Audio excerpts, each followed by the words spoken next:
Good morning, friends and family. Anybody that may be out there listening in with me today for another story time with Rob. So it is Sunday today, and I was thinking this morning as I was preparing for the Sabbath that I really needed to share this story with you. This is a series of stories that I actually wrote a few years ago called Be a Hero Stories.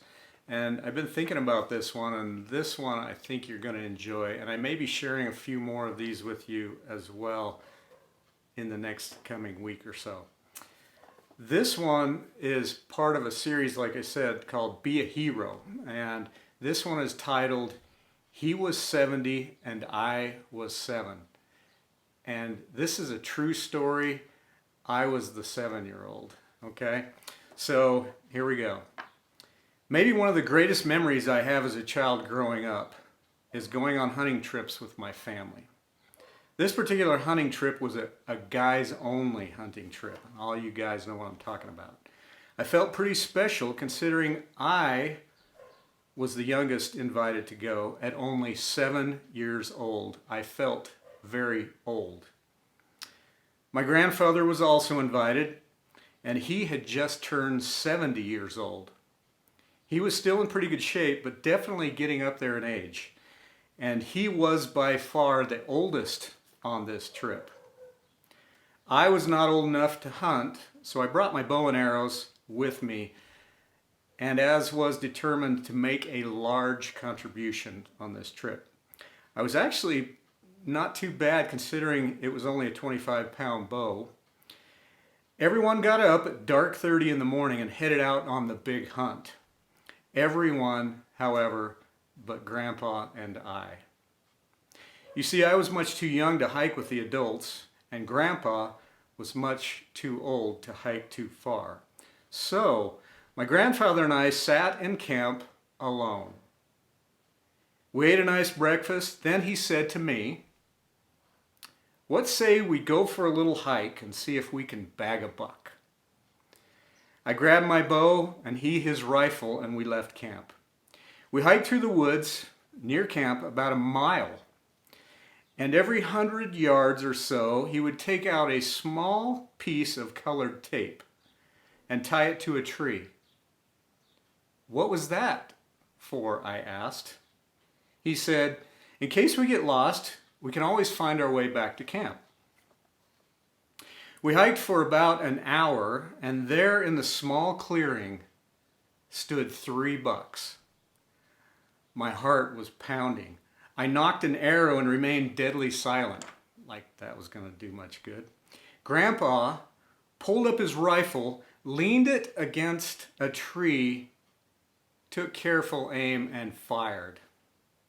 Down dropped the nice 3-point buck, only 3 feet from where he'd been standing. The excitement caused my grandfather's heart to beat irregularly and almost passed out. He looked at me, breathing heavily, and said these words, "Go back to camp and get help. Follow the ribbon." Wow, I was not sure if I was more nervous about my grandfather's health or in finding my way back to camp. I took off running. 7-year-olds, as you know, don't know slow or tired. They just go. I could see the first ribbon, then the second. I kept running from one to the other until I could see camp across the clearing.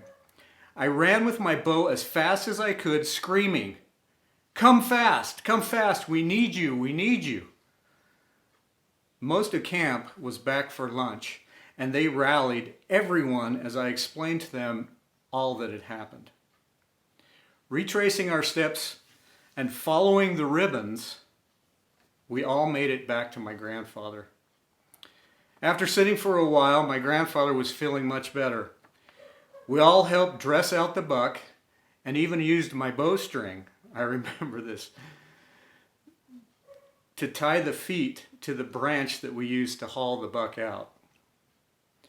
I cherish the memory long ago of that hunt.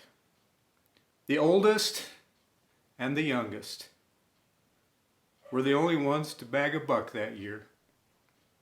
I still have a photo of the two of us together. My grandfather had great faith in me as a 7-year-old to find my way back to camp to get help. I often think that our Heavenly Father also has great faith in us, that we will make it back to Him someday. In order to do so, He has left us many ribbons in life to help us find our way back. Good friends, amazing family, spiritual experiences, doors opened, and many small and simple things placed strategically in our path to help us find our way back home. Look for those ribbons in your life. Or in the case of my grandfather, leave a few of your own for others to help them find their way. But here's the rest of the story. 15 years had passed. I was then 22 years old and standing at my grandfather's bedside in the hospital when he finally slipped away. He was a great man. He taught me how to hunt. He taught me how to fish, garden, and build. I am still finding ribbons to this day that he left to help me.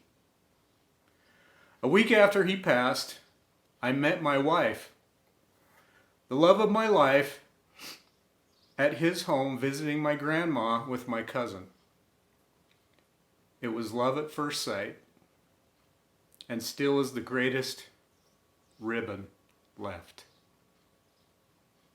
I am sure he is still smiling. Be a hero. Leave a ribbon for someone you love. Thank you for joining me, and until tomorrow, be safe.